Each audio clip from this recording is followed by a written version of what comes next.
A lot has changed in Ukraine. The intelligence arm of the Ukrainian Defense Ministry said that Major General Vitaly Gerasimov was killed near Kharkiv. Vitaly Gerasimov was the chief of staff of the 41st Army of the Russian Armed Forces. And as of now, he is the highest ranking officer to be killed by Ukrainians.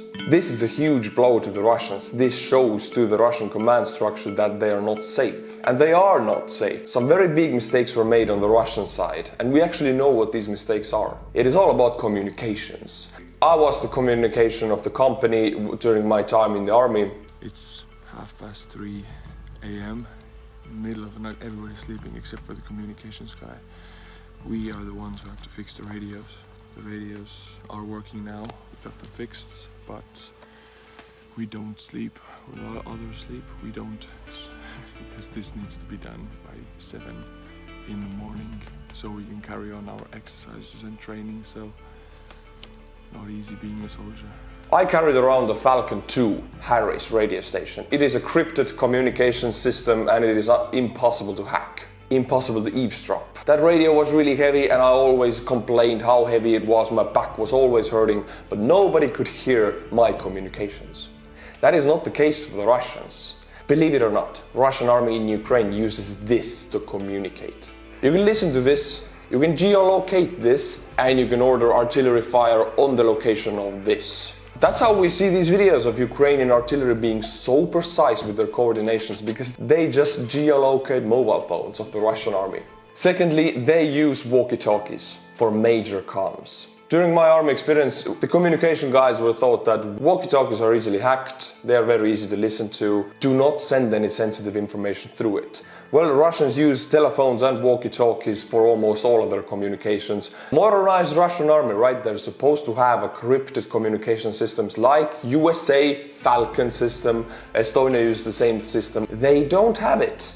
They actually developed one in 2021. It's called the ERA communication system. Hundreds of millions of USD were dropped into that project, and this ERA system was launched in 2021 with guarantees that it would work everywhere. The newest crypted comms of the Russian army.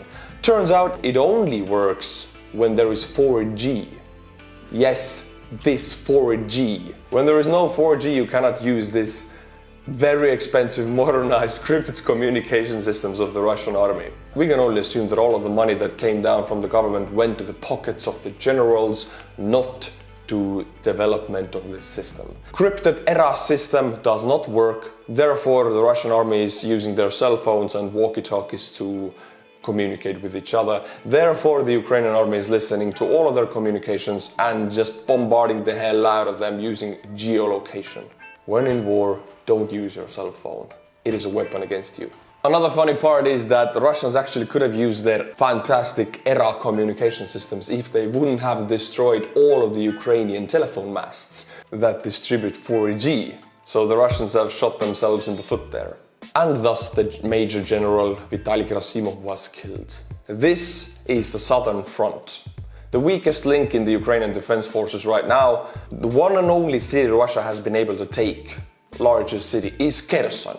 You can see the Russians control that city. They have convoys riding out of that city to take the next city, Mykolaiv. As you can see, they have not been able to do that. Mykolaiv defenses hold, and Russians decided to just meh and go around and continue deep inside Ukraine. You can see these thin red lines of the Russian columns. That's exactly what they are. Only Russian columns, only on this road. They don't control the countryside and they cannot leave the road because they will get stuck in mud or attacked by the partisans. These columns are always attacked by artillery, by DP-2 drones and by partisans who attack the supply convoys. This is the deepest penetration from the south into the Ukrainian lands, and immediately we can see a DP-2 Bayraktar destruction video. Russian armored vehicles are picked off one by one. This penetration deep into enemy lines is something of a blitzkrieg style warfare. These convoys, they will be withered away by Ukrainian partisans and Bayraktar DB2s. Plus, the deeper they go into Ukraine, the faster they will run out of food and ammunition, because supply convoys are always attacked. They are priority #1 for Ukrainian partisans and army right now. This city is called Kryvyi. It is a major center in its area, and it's a target for the Russians. So you can see Russians are trying to reach it via this road. Russians following roads like this makes it really easy for the Ukrainians to block the roads, mine the roads, destroy the roads, or just ambush the roads. That's what they have been doing, and Russians have big losses. What about the no-fly zone? Ukrainian Foreign Minister Dmytro Kuleba has almost every day mentioned it, that the Western powers should enforce a no-fly zone or give Ukraine fighter jets. Poland and USA have been talking about giving the fighter jets, Poland giving the fighter jets to USA, who then gives them to Ukraine. But unfortunately, this project was finally shot down today. United Kingdom and United States announced that they will not be giving these fighters to Ukraine. The problem with this is the Western media has picked up on the topic, and actually regular people from the Western world know about this, and they pressure their governments. Putin has warned that he will take this as a direct proclamation of war, which would basically mean that if Poland or Bulgaria with their MiGs would enforce a no-fly zone over Ukraine, these two countries would be declaring war on Russia.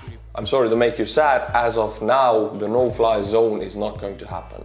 What is going to happen is supplying Ukrainian infantry with more Stingers and anti-aircraft weaponry, and they have been shooting down Russian MiGs and Su fighters very successfully. And we're not going to even talk about the helicopters. This is Mariupol, the most important city in the southern front of Ukraine, and the only city that stands in the way of Putin getting his land bridge from Russia to Crimea, if you don't take into account Luhansk and Donbass, which are separate countries now. Mariupol has been blockaded for the last 10 days, and over 1,000 civilians have died there in those last 10 days. That makes 100 a day. Russia has been bombarding that city for the last 10 days, non-stop. Ukrainians tried to fight for the civilian corridors, but if the civilians moved out through those corridors, Russians mined the roads and bombed the civilians.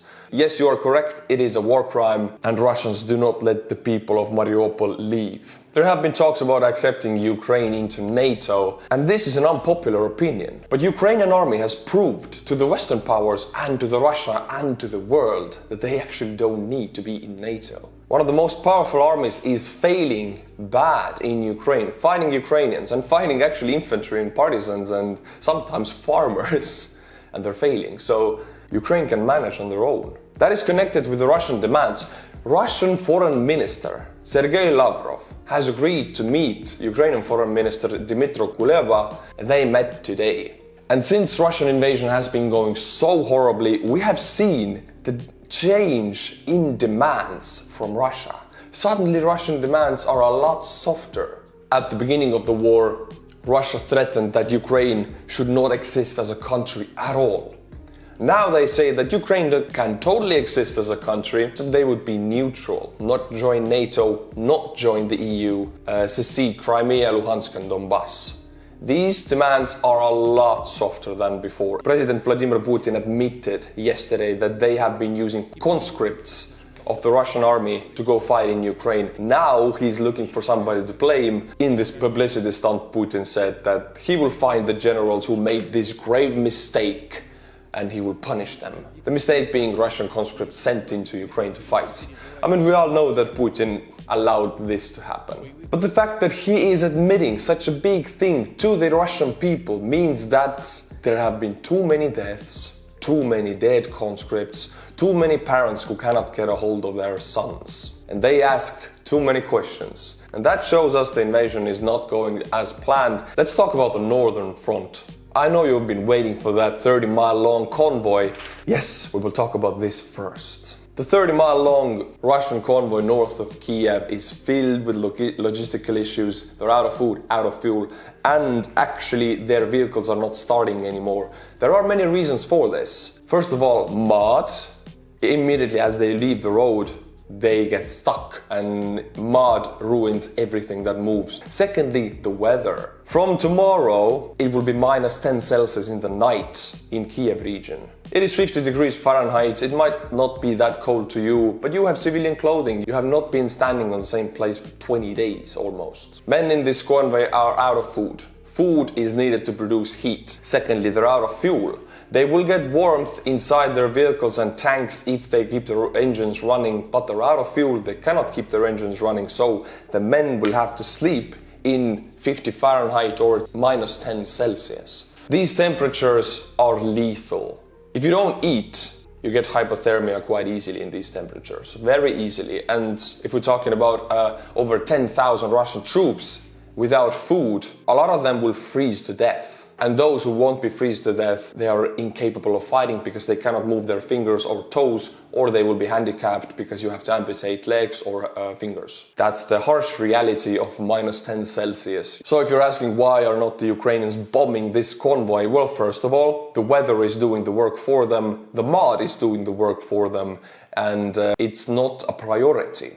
Ukrainians are putting all of their Bayraktars to work in places that need them the most. And this convoy is not a priority because it cannot move forward or back. Yes, it cannot retreat also. It is just a catastrophe, logistical catastrophe of Russian army. All it does for the Russians is require a huge amount of supply trucks to feed that convoy and fuel it.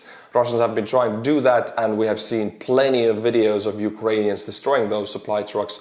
Actually, supply trucks are target number one for the Ukrainians right now, and this has shown its effect because we have seen that Russians are out of trucks. They have been using civilian trucks. This is called a KAMAZ.